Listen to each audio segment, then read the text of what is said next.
How do we determine what the best DLC of all time is? Do we evaluate the DLC based on the size of it? Or maybe do we look at things like additions or innovations on the gameplay? Or maybe it's a little bit of both. I personally think that we look at both, but we prioritize additions and innovations on the gameplay formula rather than lengthy expansions. In many ways, Elden Ring's DLC expansion, Shadow of the Erdtree, is just more Elden Ring. And it's a lot more Elden Ring. This expansion is huge. It took me roughly 50 hours to complete, and I didn't even thoroughly explore all of it. So the main aspect of this expansion is really the size of it. And I think it's genuinely the largest expansion to any game ever, to date that is. But I also think that it's the greatest DLC expansion of all time, because not only is it massive in size, it's massive in substance. It's been 2 years since Elden Ring's released, and genuinely I think the core game was one of the best gaming experiences I've ever had. I love FromSoftware games, and I think in a lot of ways Elden Ring, the base game that is, was a masterpiece, and maybe the greatest game of all time. But just like this new DLC, one of the main things about Elden Ring was the size of it. I've played and beaten all of the other main titles from FromSoftware in the Souls-like genre, and while playing each game can definitely take a while to beat, somewhere usually between 40 to 60 hours on your first playthrough, almost all of the previous titles seem fairly contained and tightly balanced experiences. In the previous titles, there's a fairly linear progression path that leads to a congruous experience that typically trends towards an increase in difficulty as you progress through the game. So the experiences that you have through all the prior titles is very finely crafted. The somewhat only exception of this, of course, is the first Dark Souls game, where it's more of an open world game, but there certainly is a quote-unquote correct path to follow. Now, although these games are all linear for the most part, I don't really think that's a bad thing. Each one of the previous titles is special because the journey that you go through from the beginning of the game to the end of the game is tightly constructed. In a lot of ways, I think some of the prior titles have a much better journey from the beginning of the game to the end of the game than Elden Ring does. But what Elden Ring does better than all the previous titles is rewarding exploration, immersion, and just pure quantity of content. Elden Ring is truly an immersive experience because of how open it is. It's basically just a true open world Dark Souls game. Of course, there is generalized progression paths, but most players will not directly follow this, and they will instead choose to explore the open world. In fact, the first boss that you encounter is the Tree Sentinel, where you're really not supposed to beat him upon your first encounter, because he's just too strong for you at that moment. And more than likely, most players will try this, get crushingly beat, and come back later to fight this boss once they're at the appropriate level.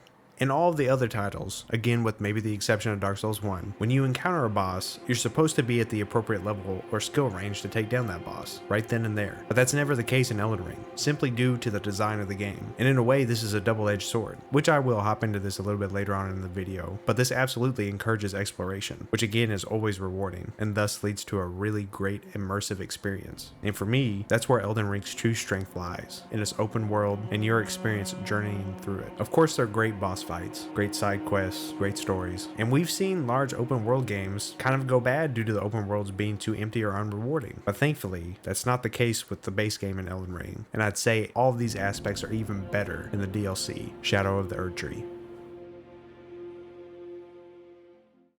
Shadow of the Erdtree is so large but also so deep that it's staggering that this is a DLC.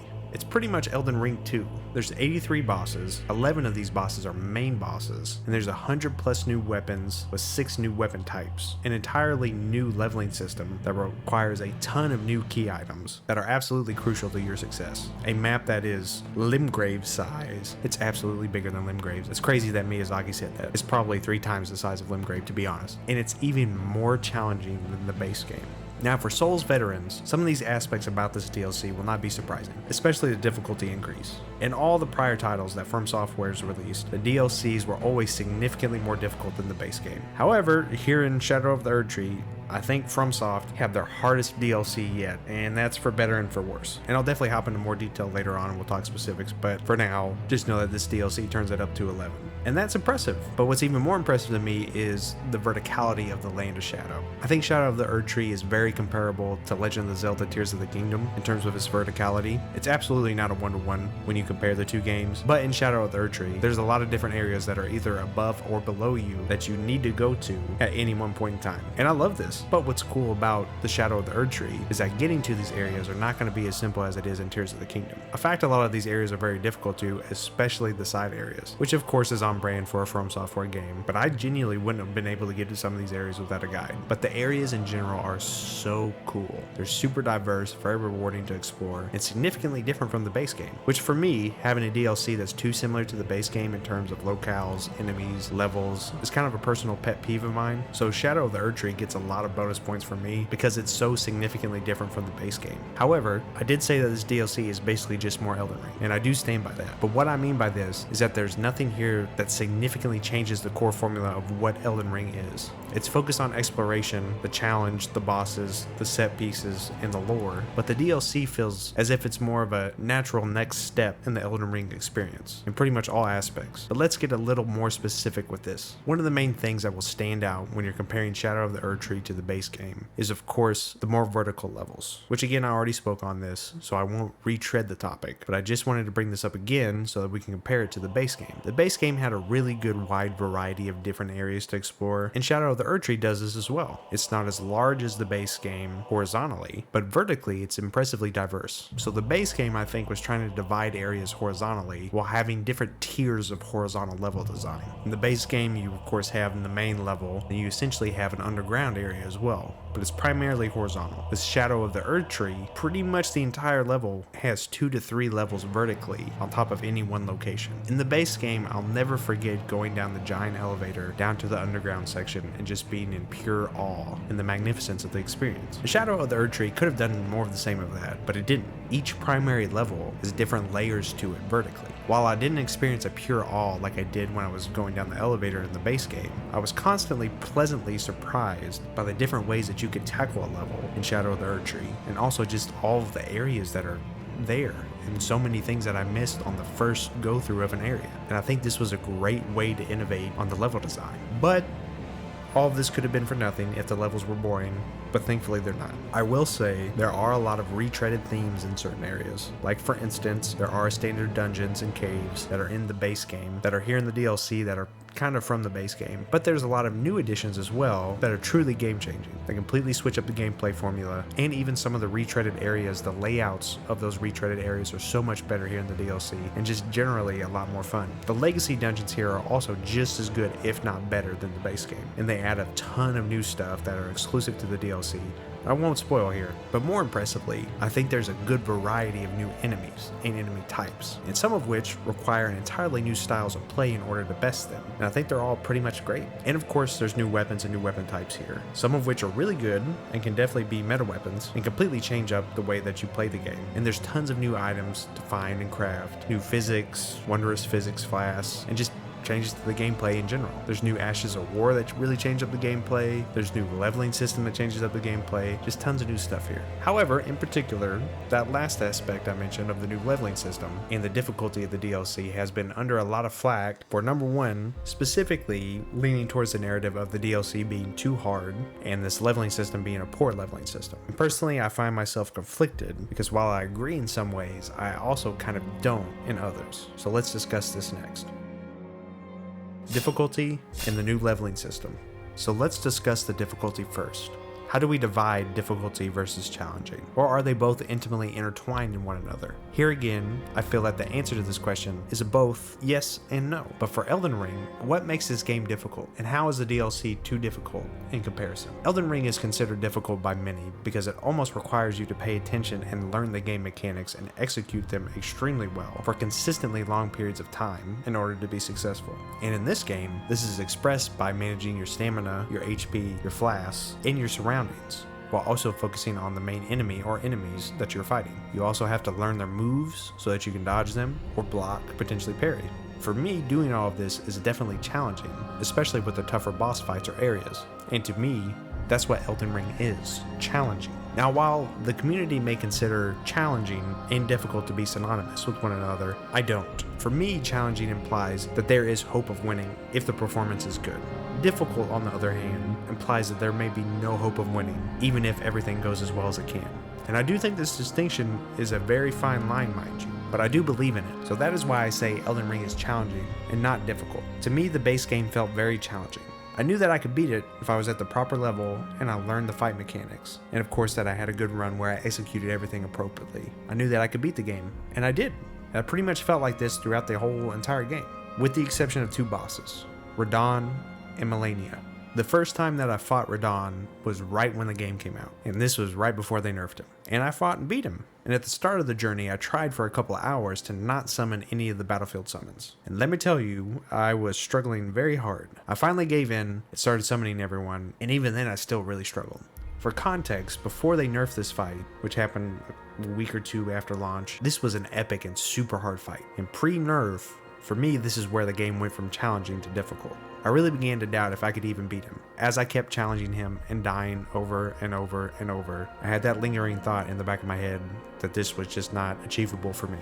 And as the day went on, after about 3 hours or so, I started to see I was regressing in terms of progression of the fight. So I decided to put it down and then come back the next day. This first day was for about 3.5 hours or so, and I didn't beat him there.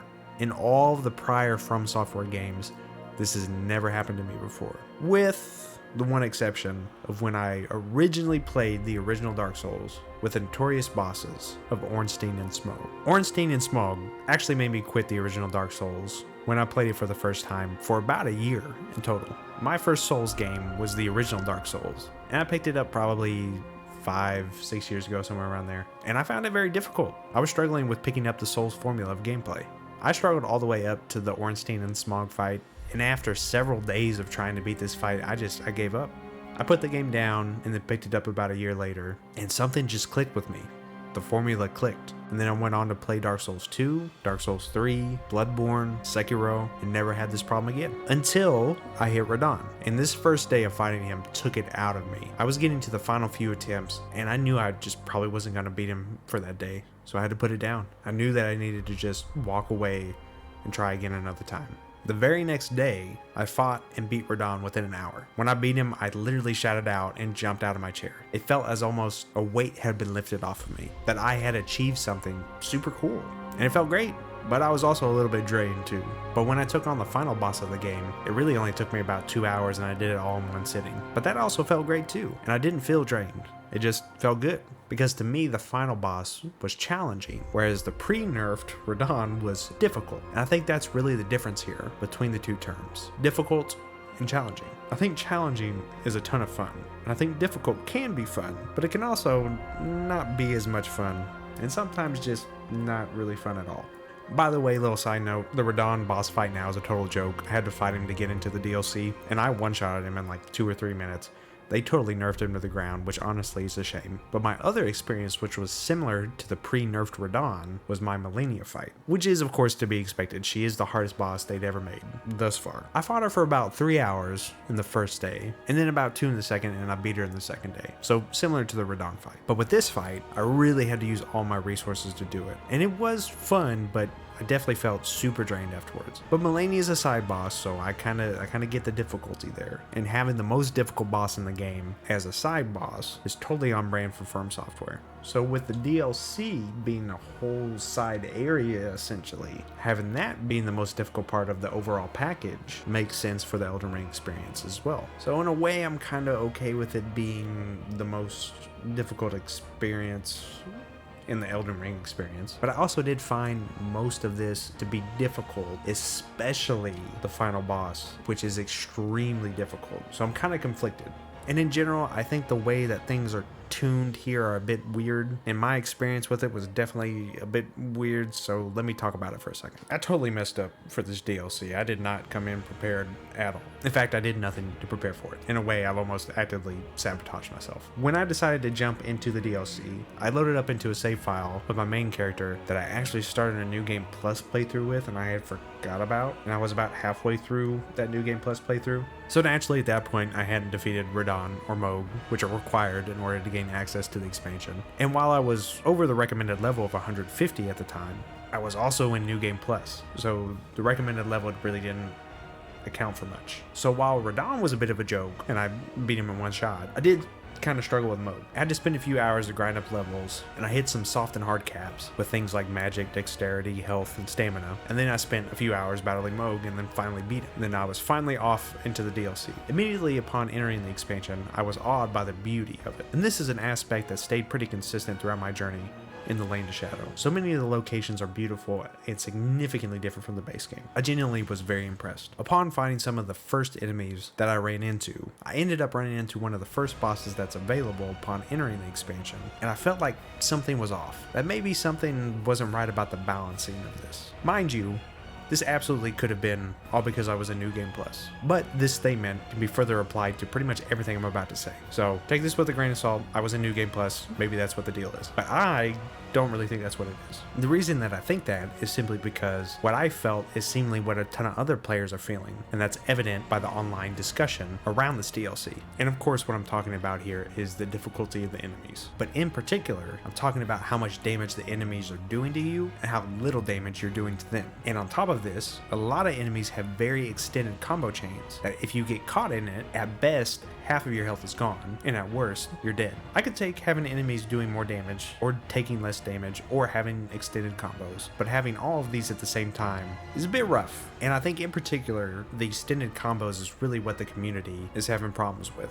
And for the most part, I kinda agree, but I don't fully agree with it. The catch here, of course, is the new leveling system. And the way this new leveling system works is you find scattered tree fragments and revered spirit ashes to level up how much damage you do, how less of damage you take, and increase the damage reduction for your character. The revered spirit ashes increase the powers of your summons, so if you use that, those items are very useful. You can make these initial fights significantly easier if you get a ton of both of these as soon as you get into the DLC. I'm an old school Souls-like player, and I personally don't like using summons in fights, and it's totally okay if you do. I'm not trying to shame anybody. It takes nothing away from the legitimacy of you as an Elden Ring or Souls-like gamer. But for me, I just personally enjoy the challenging of trying to solo bosses, and I do feel like a lot of fights are balanced around a 1v1 fight between you and the boss. But with that being said, I do think there are certain areas that are absolutely designed for you to summon, and in those cases, I definitely did summon, just like the Radon fight, and to an extent Melania and stuff like that. So because I didn't summon much, the Revered Spirit Ashes didn't do a whole lot for me as far as my playstyle throughout the expansion, but the Scatter Tree Fragments absolutely did.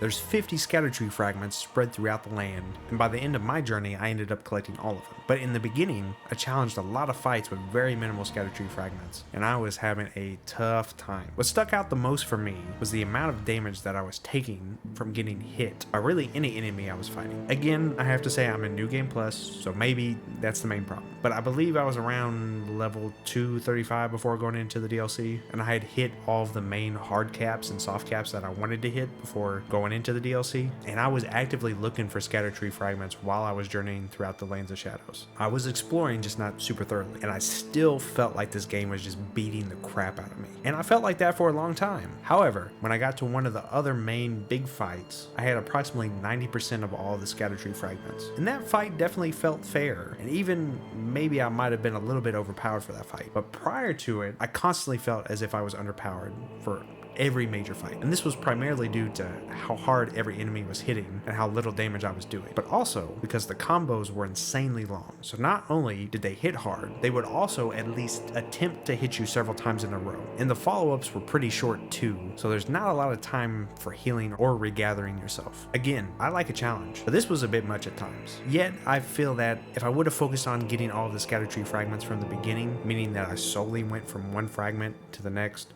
until I had as many as I possibly could before engaging the boss, the amount of damage that I was taking and dealing out would have been more appropriate for the fight. But the issue with that is, collecting these Scatter Tree Fragments are not a linear progression path. They're scattered everywhere. But speaking of the Scatter Tree Fragments, they are the new leveling mechanic here, and I feel for the difficulty in balancing them because they're brand new. But I really just don't think they're balanced very well. Again, I think if you exclusively look for them, fights are fair. If you have as much as you possibly can have before engaging with an enemy, they probably are a fair fight. But collecting all of these would basically mean skipping every major enemy, collecting the fragments, and then fighting them. To me, that kind of seems annoying, right?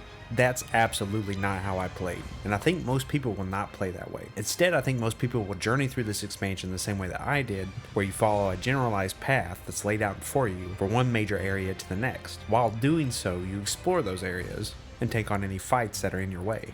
which of course to me, this seems like the intuitive way of playing this game. I mean, that's what I and pretty much everyone else did for the base game. Of course, when you get really stuck, you'd move on to another area that might be more appropriate for your level, which is totally fine. But I think that the base game, or in any other FromSoftware title really, you're never really encouraged to go out and collect certain items in order to be at the appropriate level for a fight. And if I would have played this expansion like that, I would have been really annoyed because I was already kind of annoyed by collecting all of them for the final boss fight of this DLC. But we'll talk about that here in just a bit. I don't think that that was intentional, mind you. I think the idea here was to be significantly more balanced, but this being the first time that FromSoftware has done anything like this, I think they just didn't know how to balance it appropriately. And this can be further reinforced by the history of nerfing Radon, and a more recent example of buffing the Scatter-Tree fragments. And for reference, I did play pre and post buff of the Scatter-Tree fragments, so I have a bit of experience on both ends. And while I definitely can tell the difference of the buff, I think it's still pretty rough overall. But more on this. I think the real problem lies with the balancing of everything overall. Don't get me wrong, I love some of the enemies here, and the boss fights in particular are wonderful, but everyone hits really hard, and they all have extended combos. The combination of both high hitting damage with multiple consecutive hits with quick follow-ups makes this experience move from a more challenging experience into that realm of difficult that I was previously explaining. If they would have made the hits from the enemies be less severe, or if they would have made your attacks do more, or if they would have had the Scatter-Tree fragments be more powerful, or even if they would have reduced the length of combos that the enemies had, I think this game would have been significantly more balanced.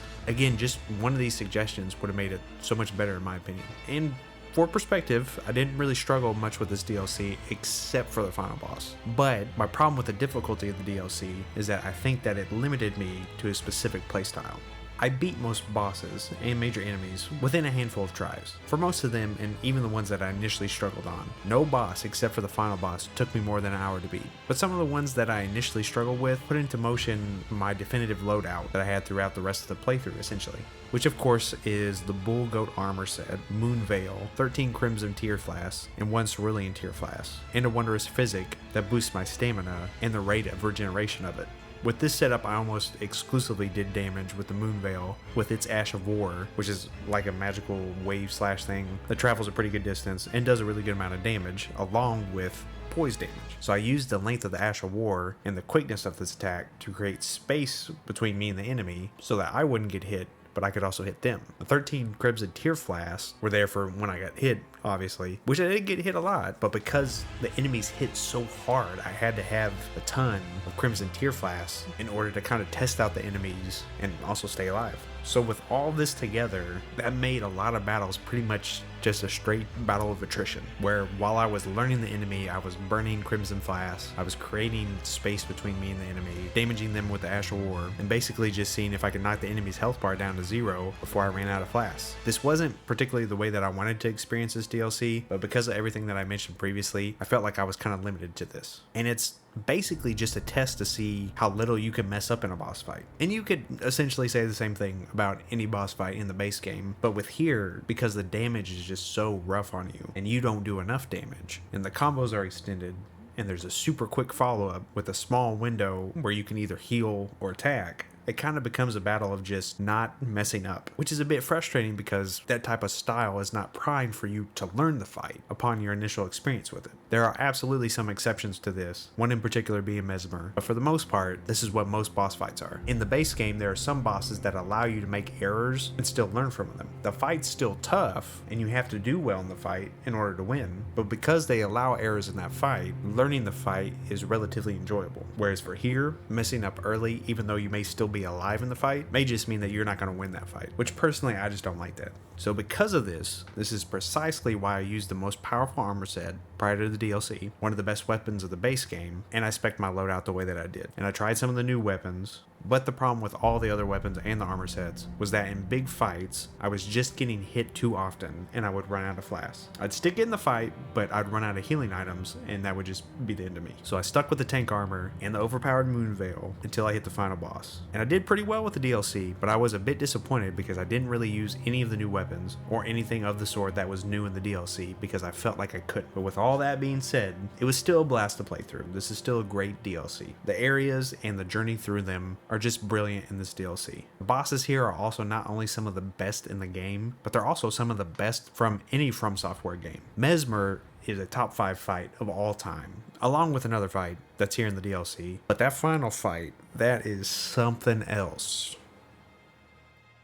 The final boss and the approach to storytelling. Spoilers. So obviously, to talk about the final fight, I need to talk about who the final boss is, which is a spoiler. So if you don't want to know anything about this fight or who the boss is, save this video for later, click off the video, or skip to this timestamp now. Okay, so the final fight in this DLC is with Radahn, again. And it's both one of the best and most epic showdowns in all of gaming, while also being one of the most bullshit fights ever designed. Let me explain. A lot of people have an issue with Radahn being reused as the final boss of the DLC. I don't. I think that the way that they bring him back from a story perspective and the fight itself is wonderful. The story basically states that Miquella, which is the main MacGuffin of the DLC, who we've been trying to find ever since we stepped into the Lane of Shadow, he wants to bring back the soul of Radahn and put it into the body of Mohg, because Radahn was the king consort to Miquella. And with bringing back Radahn, Miquella can essentially become a god and attempt to make the world a better place. So Miquella's belief is that Radahn's strength alongside his godly powers would be strong enough to change the world positively, which I don't think he's particularly wrong with that. The problem is, we killed Radahn, so Miquella has to bring him back to life. But also, Radahn's body is all messed up from Melania's scarlet rot, and we just freshly killed Mohg, and his body is perfect to have the soul of Radahn hop into. And Mohg was a loyal servant to Miquella. So, we got a good body, assumingly willing participant, and a super powerful soul. Sounds like a good idea. And of course, this is exactly what happens. Miquella brings Radahn back to life in Mohg's body, but it's not the Radahn that we meant in the base game. It's Radahn in his prime. I think that this is a super cool route to have for the final boss. Throughout the base game, Radahn is always referred to as one of the strongest and most fierce warriors that ever lived, and we find him in a very wounded state in the base game, that is, which in and of itself is kind of cool and interesting from a story perspective. And if you fought him pre-nerf, he was even more of a behemoth than he is now, which would lead you to believe that in his prime he was a really bad guy to fight. He was really a force to be reckoned with. But here in the DLC, we're seeing that. We're seeing him in his prime, and it sure does feel like it, let me tell you. This is by far, and I mean by far, the hardest fight in any FromSoftware game. It is unbelievably difficult, but really it's only like that for half the fight. The first phase of the fight is just Radahn going nuts on you, no diddy, and it's just an extremely challenging fight. It's challenging because he hits like a truck, which of course you would expect because it's Radahn and it's the DLC, but also he has a decent variety of moves and they all go on for a pretty long period of time, aka he has long combos. But in the first phase, I think this is a perfect fight. This first phase is extremely challenging, and there's very little room for error, but all of Radahn's moves are learnable and avoidable. And again, this is the final boss of the DLC, so having him hit super hard and making you learn the moves in order to beat this phase, I think is good, especially with the lore implications and everything that's based around Radahn being super strong and powerful. But also a reason that I think all of this is okay is because he staggers easily as well. In the base game and in other FromSoftware games, there are bosses that do a ton of damage, just like Radahn does. But there's also some type of compensation for that. They either take more damage, or they have a weakness to some type of damage, or weapon, or something else of that nature. Or they stagger easily, and that's exactly what happens with Radahn here. So, although Radahn does a ton of damage, you can also stagger him fairly easily. Balance. However, although he can be staggered easily, it doesn't make this first phase easy at all, but it does make it manageable. This is a super tough first phase, and it took me a couple hours to get it down, but all of the moves are very well telegraphed and they're avoidable, but they're quick and they hurt a lot. Besides the riposte after staggering Radahn, you also don't do too much damage to him either until you get the riposte opportunity. And in fact, you don't get much time to breathe in between combos either, but you do get some time to breathe after you get the riposte off. So this first phase is kind of centered around you not getting hit, or getting hit once or twice, staggering Radahn, riposting, and then healing after the riposte. You of course can heal in between combos, but there are very few windows to do so. And of course, when you do this, you miss your opportunity to attack and do poise damage to him, which then leads to staggering him. It's a fine balance and a wonderful dance between you and Radahn that I think they nailed. This first phase, again, is just perfect. The second phase is terrible though. Once you get him to about half health, the fight stops. Mikola hops on his back, and Radahn and Mikola essentially go Super Saiyan, and they just start beating your ass like a Super Saiyan would. Here in the second phase, Radahn gets a ton of new moves. Let me list some of them for you. He can now instantly teleport to you with a 4 to 5 round after image attack, which, when hit on the first round, easily breaks your poise, and then kind of locks you in place, have all the remaining attacks hit you, with the final attack doing a ton of damage. So better not get caught in that. He also has a nuclear explosion move, where as soon as he activates it, and I mean the millisecond he activates it, you better run in a straight line away from him and not get caught in it, because if you do, it's taking at least 2/3 of your health, if not all of it. He's essentially got his own version of a waterfall dance where he throws his swords up in a cross and then proceeds to do an extremely long and punishing combo of attacks. And then Mikola has an attack where he'll grab you and whisper sweet nothings into your ear, which actually doesn't do anything to you, doesn't do any damage or anything like that. But if you get caught into it twice, it's an instant kill. And Radahn has a move where he'll shoot up into the air for a few seconds and then come back down like a meteor crash, like the original fight, but this time it's much bigger, does a ton more damage, and is extremely hard to avoid. And now all this does holy and gravity damage. And after every attack, and I mean after every single attack, there's a beam of light that will shoot up from the ground in the general area where he just attacked that can hit you if you're in that area. And that does pure holy damage, and it does a good amount of damage to you. And after every major combo, there's a finisher where there are literally beams like everywhere coming out of the ground. That's essentially equivalent to like an earthquake of holy damage coming at you. Now this all looks really cool, like super cool, and the presentation of the fight is just unmatched, and I love that aspect of it. But some of these moves are just ridiculous, and the beams are almost unavoidable. It's just pure insanity. I started fighting Radahn with Moonveil, and I eventually got to the point where I just couldn't get him into the second phase because I just couldn't do hardly any damage to him after that. And I tried for a while, but I just couldn't progress anymore, and I felt like if I wasn't going to be able to beat him. And of course I stay up to date with what's going on in the community and whatnot, and I saw that there was a new weapon in the DLC that kind of had a cheese method to it where it does a ton of damage to bosses, and that's the Blood Fiend's arm. So I looked up a guide, I found the arm, I fully upgraded it, and then respec'd my build to be able to use it and to maximize the damage with it. I think at the time I was around level 275 or so, and I had hit all of the major hard and soft caps that I wanted to hit, and there was really no benefit of me leveling up anymore. And my build was basically hard capped at intelligence, health, mind, and stamina, and I pretty much had the soft caps for everything else. So I respec'd to be able to hit hard caps for arcane, strength, and basically traded out some of the points of mind and dex to go into strength, and taking out most of my points from intelligence to go into arcane. So now the plan was to use the Blood Fiend's arm to 1, do a ton of damage per hit, and 2, cause bleed buildup, and 3, do a ton of poise damage to stagger Radahn. And then once I stagger him, that leads to another massive attack, does a ton of damage, and then also a lot of bleed buildup. So hopefully I could do a ton of damage with it and proc bleed, which does even more damage. With this build, I was basically consistently getting him to the second phase by hitting him with a strong attack twice, which the strong attack with this weapon gives you extra poise damage, and it's hard to interrupt as well. And usually this one attack would stagger him. I land the riposte after he's staggered, which then causes bleed, so that would do a ton of damage. And then usually I would take damage, so I would heal after I riposte because there's a big window there, and then I would just rinse and repeat until I got to the second phase. This definitely did trivialize the first phase and felt very cheesy, which as a concept I don't really like, but even with this method I couldn't even get close to beating him in the second phase. And at this point I decided I'm going to use all of the optimal tools available to you to be able to beat this guy. So again, because I like to stay up to date with what's going on in the community, I knew that there was a new summon in the DLC that essentially can be upgraded, and once it's upgraded it becomes possibly the best summon in the game. That summon is Jolana and Anna. So I looked up a guide, got the summon, fully upgraded them, and at the time I also had about 90% of the scatter tree fragments, so I looked up a guide to get the rest of those and all of the revered spirit dashes so that the summon would be as powerful as it possibly could be. And then I tried so many other things as well, like summoning into other worlds alongside using Jolana and Anna, using extra healing items, trying different weapons, using the Blood Fiend's arm for the first phase and then switching to either Moonveil or another DLC weapon, and nothing really worked. But I saw that victory might be possible if I reevaluated the fight and looked at it from a different point of view. I was using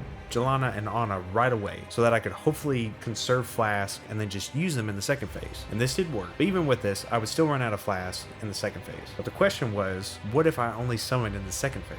And is there even a window of opportunity to summon in the second phase? Going into the second phase, Radahn usually starts off with an attack move. Not always though, but usually. And about 50% of the moves that he uses leaves a window of opportunity where you can begin that phase by summoning. But even if he attacks right away at the beginning of the second phase, if you create enough space between him and you, and maybe even take a hit or two, you have a window where you can summon. All of these windows are very small, but they're there. So that's what I started doing. I started summoning Jelana and Anna at the beginning of the second phase instead of the first. But the sole reason I did this, and why this made such a difference, is because these two stayed alive for a while, especially because there was two of them. And with them alive, they're the perfect distraction for me to get hits off on Radahn with Bloodfiend's Arm. And these summons also do bleed damage, so this helps me with proccing bleed. So after battling Radahn for about 4 hours or so, I tried this strategy for about another hour and a half, and I finally beat him, and I just barely beat him too. It was a really tough fight, and I really thought for a while I wasn't going to be able to do this, but I did. But I didn't feel great about it because I had to resort to all the methods that I just talked about. I would have loved to fight this guy in a non-cheesy way and not summon, but I was already several hours into fighting him, and I was making no progress on the second phase. And unlike other bosses that I faced, I really didn't see how I was going to be able to beat him. Not just now, but ever, especially without summoning, which distracted him in that second phase. The first phase of this fight is so good, and the presentation of the second phase is magnificent, but the fight in the second phase is just way too much, primarily with the area effect damage with the holy beams coming up from the ground.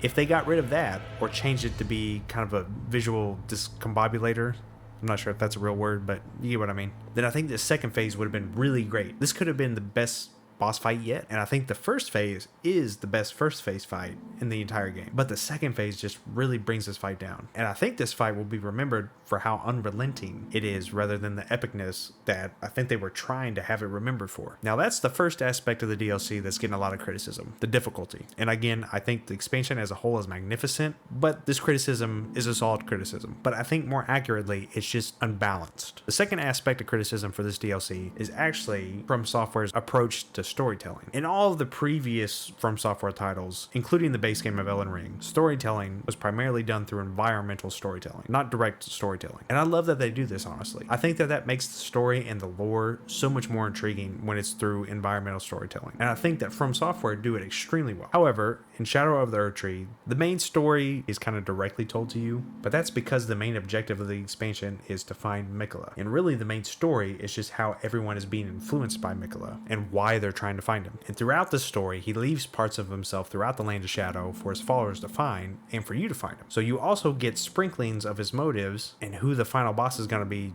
through some of the NPC dialogue. But honestly, that's about it as far as like the direct storytelling. It's a simple story, but I think it's effective and it's really good. There's a ton of lore and secrets hidden throughout the environment that lead into that environmental storytelling, and some of the side areas feel like the traditional FromSoftware storytelling. So personally, I didn't really have a problem with the overall storytelling here, but I understand why some people are disappointed.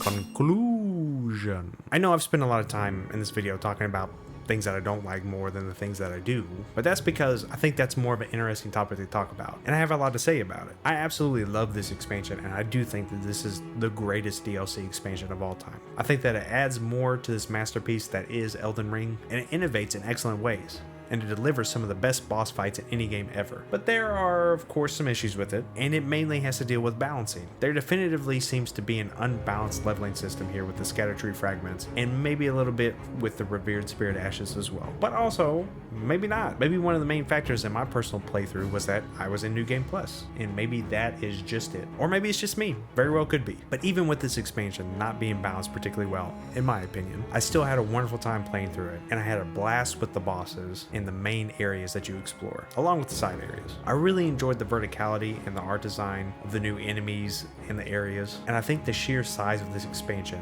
is bewildering, and I'm floored by how much there is to do here. This was an amazing experience for me, and that's why I think Elden Ring Shadow of the Erdtree is the greatest DLC expansion of all time. If you liked the video and you want to see more like this, hit the subscribe button, hit the like button, and hit the bell notification.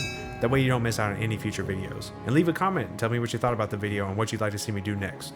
Again, thank you for all the support. I appreciate each and every one of you, and I love seeing what you all think about the video and your opinions on the game in the comments. Also, if you want to help support the channel further, consider becoming a member, get some extra loyalty badges, emojis for comments, and a shout out in my next video.